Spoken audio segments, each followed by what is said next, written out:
Assalamualaikum warahmatullahi wabarakatuh. Perkenalkan, nama saya Citra Aisyah. Di sini saya akan memaparkan paper analisis dengan judul Fenomena Terdapat Hegemoni pada Iklan Deterjen Daya 2022. Masuk pada latar belakang masalah. Komunikasi massa merupakan proses komunikasi yang dilakukan oleh media massa yang bertujuan untuk menyebarluaskan informasi kepada khalayak.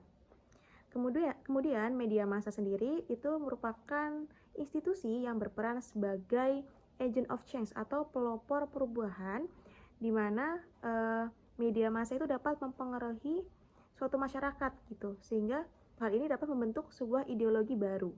Kemudian ideologi secara garis besar itu merupakan suatu paham, seperangkat keyakinan, ide atau gagasan yang dapat menjadi arah berpikir dalam memahami suatu realitas.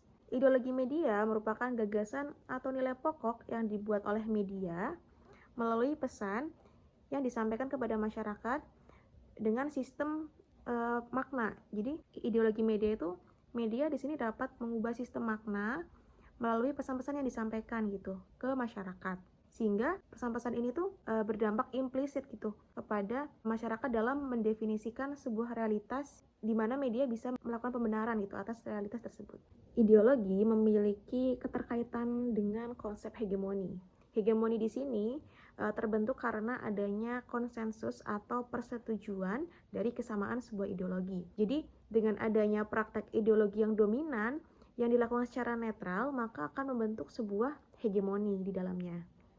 Nah, iklan merupakan sarana bagi perusahaan untuk mempromosikan produk atau jasa kepada target pasar. Nah, terdapat tayangan iklan yang menawarkan produk deterjen dengan memperlihatkan adegan ibu rumah tangga yang sedang mencuci pakaian putih ya milik suaminya. Dari adegan singkat tersebut, terdapat ide dasar untuk menghubungkan sebuah bentuk rutinitas peran ibu rumah tangga gitu di dalam iklan deterjen Daya. Masuk pada analisisnya, di sini saya mengambil iklan deterjen Daya yang dirilis pada tahun 2022 dengan durasi sekitar 30 detik.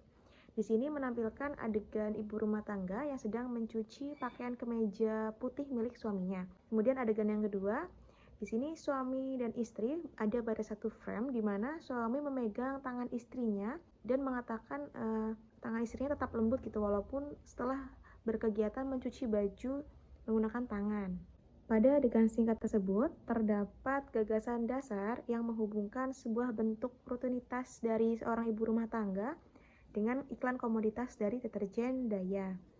Di sini, ibu rumah tangga dalam hal ini dijadikan sebagai sarana untuk menawarkan produk yang tidak hanya mempromosikan fungsi maupun menawarkan produk bubuk dari deterjen tersebut, namun juga menampilkan cuplikan kehidupan ibu rumah tangga yang secara sosial yang dapat diterima oleh khalayak, di mana kehidupan rumah tangga yang secara sosial dapat diterima oleh khalayak itu masuk pada ideologi hegemonis, di mana perempuan sebagai ibu rumah tangga mempunyai fungsi untuk mengurus rumah dan mengasuh anak, yang dimana pernyataan tersebut merupakan ideologi hegemonis hasil dari konstruksi sosial yang terjadi di masyarakat.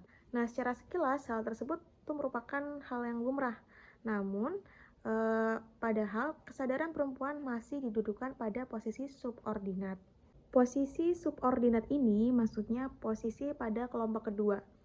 Jadi, jika perempuan ingin memasuki area publik di mana area ini tuh ditempati oleh posisi laki-laki, maka mereka mau tidak mau harus merelakan kesadaran mereka untuk dieksploitasi oleh pihak komoditi. Contohnya pada iklan-iklan produk yang digunakan oleh urusan rumah tangga gitu. Di sini mau tidak mau perempuan dijadikan sebagai sebuah objek yang kesadaran mereka tuh dieksploitasi. Mereka mau nggak mau jadi perempuan harus mengerjakan sesuatu yang ada di rumah tangga gitu. Jadi perempuan tuh dieksploitasi kesadarannya oleh komoditi gitu. Itu banyak banget contohnya di iklan-iklan, contohnya yang deterjen ini, deterjen Daya, terus iklan-iklan microwave, oven, maupun iklan-iklan lain lah yang menggunakan aktris perempuan sebagai objeknya. Kemudian media di sini, media massa benar-benar menciptakan konsensus ya, atau menciptakan persetujuan yang menguntungkan kaum kapitalis. di mana hal ini dilakukan secara natural dan udah nggak bisa terelakkan lagi. Nah, dalam prosesnya media juga menetapkan apa yang normal, apa yang menyimpang, dan apa yang lumrah, sama halnya dengan iklan deterjen Daya. Pada kesimpulannya, iklan deterjen Daya yang rilis pada tahun 2022 ini terdapat hegemoni di dalamnya, di mana posisi perempuan tanpa sadar ditindas secara halus atas dasar persetujuan yang dianggap lumrah. Bisa dikatakan media memiliki standarisasi terhadap suatu realitas. Sekian pemaparan dari saya. Mohon maaf bila terdapat kesalahan dalam perkataan maupun dalam penulisan. Saya mohon maaf. Terima kasih. Wassalamualaikum warahmatullahi wabarakatuh.